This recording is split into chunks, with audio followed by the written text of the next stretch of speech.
Film की शुरुआत होती है हमारे मेन कैरेक्टर कॉनी के साथ, जो एक वीडियो गेम में वर्चुअल प्लेन उड़ाने की कोशिश कर रहा होता है, लेकिन बेचारा इतना बुरा पायलट होता है कि प्लेन सीधा क्रैश कर जाता है। तभी उसकी बेटी आती है और उसे याद दिलाती है कि आज उसका बर्थडे है और कॉनी ने प्रॉमिस किया था कि वो उसे बाहर ले जाएगा। जब कॉनी पूछता है कि उसे गिफ्ट में क्या चाहिए तो वो एक घोड़ा मांगती है। ये बात सुनते ही कॉनी के चेहरे पर ऑकवर्ड स्माइल आ जाती है, क्योंकि उसकी फाइनेंशियल हालत देखकर ऐसा गिफ्ट देना नामुमकिन लगता है। कॉनी एक इलेक्ट्रॉनिक्स स्टोर में सेल्समैन है, जहां वो गैजेट्स, टीवी और अप्लायंसेस के बारे में काफी एक्सपर्ट है, लेकिन उसकी इनकम ज्यादा नहीं है। ऊपर से हाल ही में उसका डिवोर्स भी हो गया है, लेकिन वो हर हफ्ते अपनी बेटी से मिलने जाता रहता है। जब वो अपनी बेटी को एक्स वाइफ के घर छोड़ता है, तब हम मिलते हैं मिलो से, जो उसकी एक्स वाइफ का नया हस्बैंड है। मिलो एक अमीर पायलट है जिसके पास एक बड़ा फार्म है जहां घोड़े भी हैं, बिल्कुल वही चीज जिसके लिए कॉनी की बेटी सपने देखती है, पर कॉनी ये अफोर्ड नहीं कर सकता। इसी दौरान शहर के दूसरे कोने में एक अंधेरी पार्किंग गैरेज में एक बड़ी क्रिमिनल डील चल रही होती है।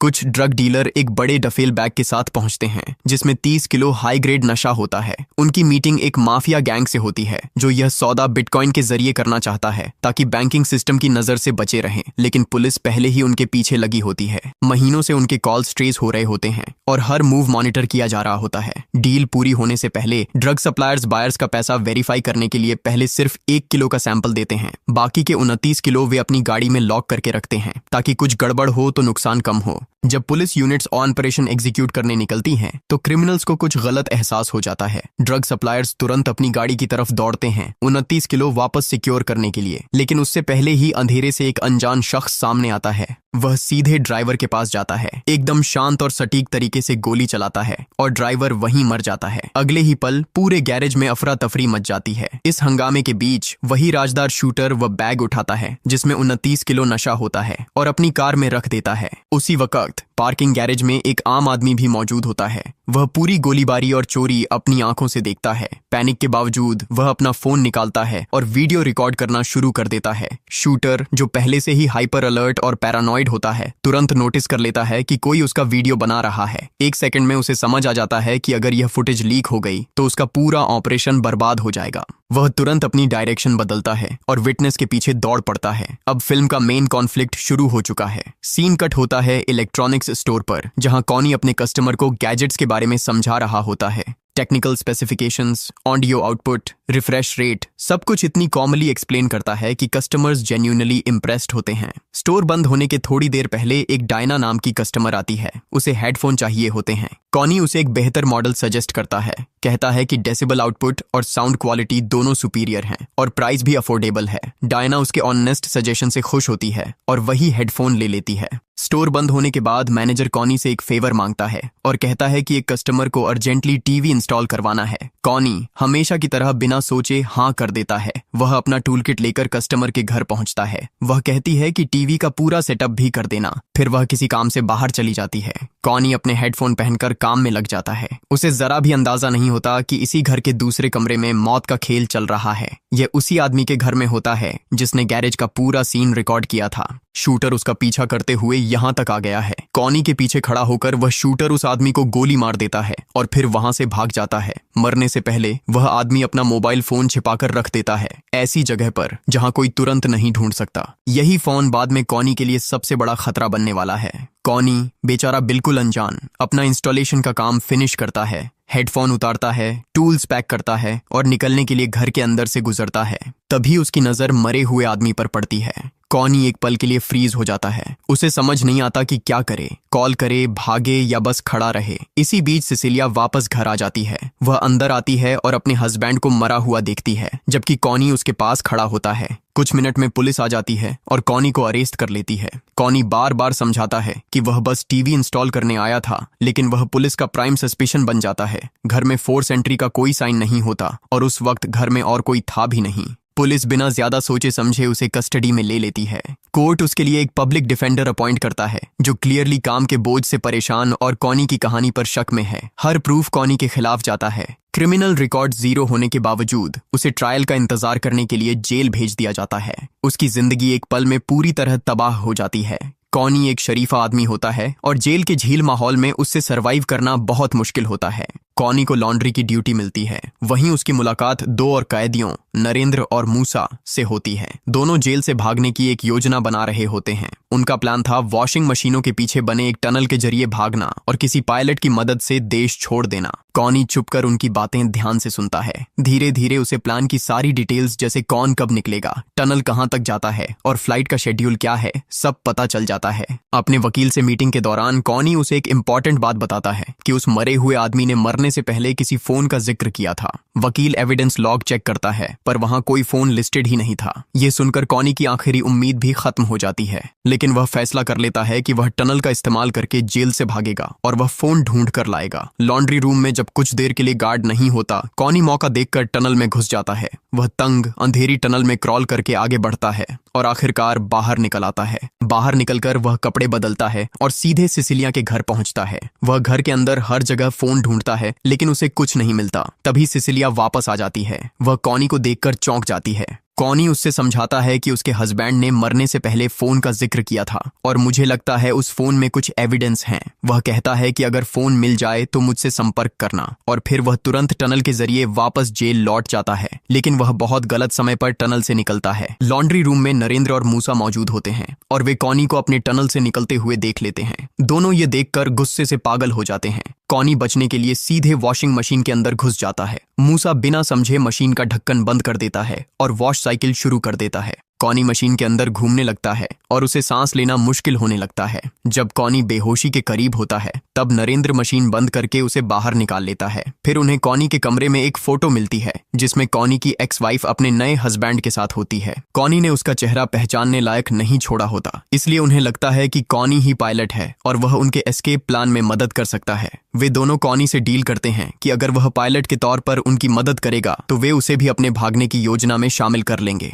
कॉनी मजबूरन हाँ बोलता है क्योंकि यह ही उसका एक मौका है अपनी बेगुनाही साबित करने का। दूसरी तरफ सिसिलिया अभी भी फोन ढूंढ रही होती है। एक शाम जब वह थक कर बिस्तर पर लेटी होती है, उसकी नजर सीलिंग के लाइट फिटिंग पर पड़ती है और वहां उसे कुछ चीज नजर आती है। वह बिस्तर पर खड़ी होकर देखती है तो उसे वहां से एक फोन मिलता है। वह फोन चार्ज पर लगाती है। तभी डिटेक्टिव हेलेना वहां आ जाती है। जैसे ही दोनों केस के बारे में बात कर रहे होते हैं, फोन अपने आप टीवी से वायरलेस कनेक्ट हो जाता है और उस दिन की वीडियो चलने लगती है। वीडियो में जो शूटर होता है वह असल में हेलेना निकलती है, लेकिन जैसे ही हेलेना पलटकर टीवी की तरफ देखती है, स्क्रीन पर उसके परिवार की तस्वीरें चलने लगती हैं। सिसिलिया मोबाइल के बारे में हेलेना को कुछ नहीं बताती। जैसे ही हेलेना वहां से जाती है, सिसिलिया तुरंत कॉनी से संपर्क करती है और उसे पूरा सच बता देती है। ये सुनते ही कॉनी फैसला कर लेता है कि वह अपनी बेगुनाही के साथ साथ पुलिस डिपार्टमेंट का असली चेहरा भी सबके सामने लाएगा। इधर नरेंद्र और मूसा का एस्केप प्लान भी समय से पहले एक्टिवेट हो जाता है। तीनों टनल के जरिए भागने की कोशिश करते हैं, लेकिन इस बार सिक्योरिटी सिस्टम उन्हें पहले ही डिटेक्ट कर लेता है। पूरे शहर में अलर्ट जारी हो जाता है।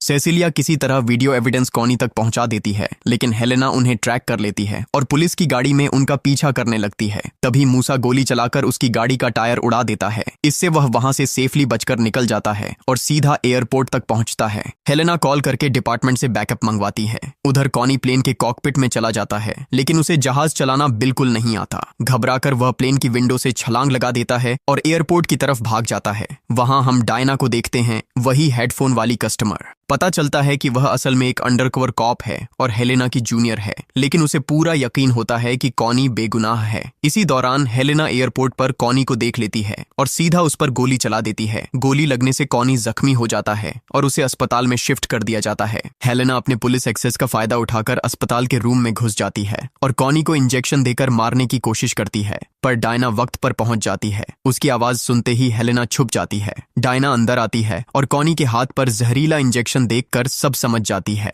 वह अपनी गन निकालकर वॉशरूम की तरफ बढ़ती है, लेकिन तभी हेलेना अचानक उस पर हमला कर देती है। दोनों के बीच एक जबरदस्त लड़ाई होती है। आखिर में हेलेना डायना की गन से खुद को शूट कर लेती है। गोली की आवाज सुनकर एक और पुलिस ऑफिसर वहां आ जाता है, तो हेलेना उसे भी डायना की गन से मार देती है ताकि सबको लगे कि यह सब डायना ने किया है। लेकिन तभी कॉनी किसी चीज से हेलेना के सिर पर मार देता है और वह बेहोश हो जाती है। डायना और कॉनी वहां से भाग जाते हैं। हेलेना फिर पुलिस चीफ को मैनिपुलेट करती है और पूरी फोर्स को कॉनी और डायना के खिलाफ सेट कर देती है। वे दोनों रात इलेक्ट्रॉनिक्स स्टोर में छुपे रहते हैं। फिर डायना कॉनी के जख्म साफ करती है। उसी वक्त कॉनी को एक चीज याद आती है कि टीवी के मदरबोर्ड में स्ट्रीम्ड कंटेंट सेव हो जाता है। इसका मतलब यह था कि वह वीडियोस टीवी की मेमोरी में अब भी सेव होंगी। वे दोनों सेसिलिया के घर जाते हैं और जैसे उसने सोचा था वीडियो अब भी वहां है, लेकिन मसला यह होता है कि उसका फोन टूट गया था और कॉपी करने का कोई रास्ता नहीं होता। बेचैनी की हालत में दोनों टीवी उठाकर अपने वकील हंसा को ढूंढने निकल पड़ते हैं, लेकिन तभी उन्हें पता चलता है कि असल में उनका वकील ही हेलेना के साथ मिला हुआ है।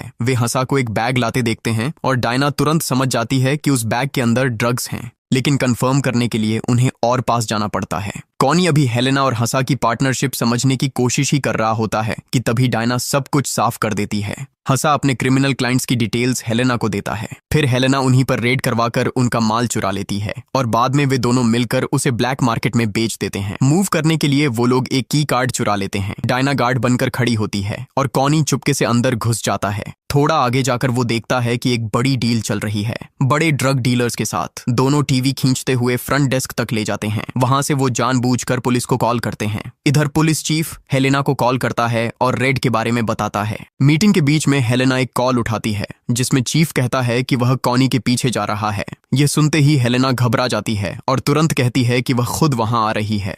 कुछ देर बाद वह मीटिंग छोड़कर सीधे बाहर निकल जाती है। बाहर वह पुलिस से मिलती है और उन्हें गलत दिशा में भेज देती है, लेकिन तभी जोसेफ पीछे से आ जाता है और डायना को मौका मिल जाता है उसे टीवी हैंडओवर करने का। लेकिन जैसे ही एलिवेटर खुलता है, मूसी निकलता है और बिना चेतावनी दिए सीधे गोली चला देता है। स्क्रीन रेलिंग से टकराकर टूट जाती है। मूसी गुस्से से पागल हो जाता है क्योंकि कॉनी ने उसका पैसा बर्बाद कर दिया था। हेलेना का पुलिस को डील से दूर ले जाने का प्लान फेल हो जाता है जब एक पुलिस वाला दूर से कॉनी को देख लेता है और उसकी तरफ बढ़ जाता है। इसी बीच हस्सा ऊपर अपनी डील खत्म करके नीचे आ रहा होता है। उसे नीचे के हंगामे का कोई अंदाजा नहीं होता। कॉनी सीधे उसके पीछे भागता है। डायना को पुलिस पकड़ लेती है और चीफ फिर उसे झूठी समझकर उसके खिलाफ हो जाता है। कॉनी आखिर हस्सा को पकड़ लेता है और उसे जमीन पर गिरा देता है, लेकिन जैसे ही हस्सा गन निकालता है कॉनी जम जाता है और पीछे हट जाता है। हस्सा मुस्कुराता है, कैश का बैग उठाता है और निकलने ही वाला होता है कि तभी पुलिस पहुंच जाती है और उसे पकड़ लेती है। हस्सा चिल्लाता रहता है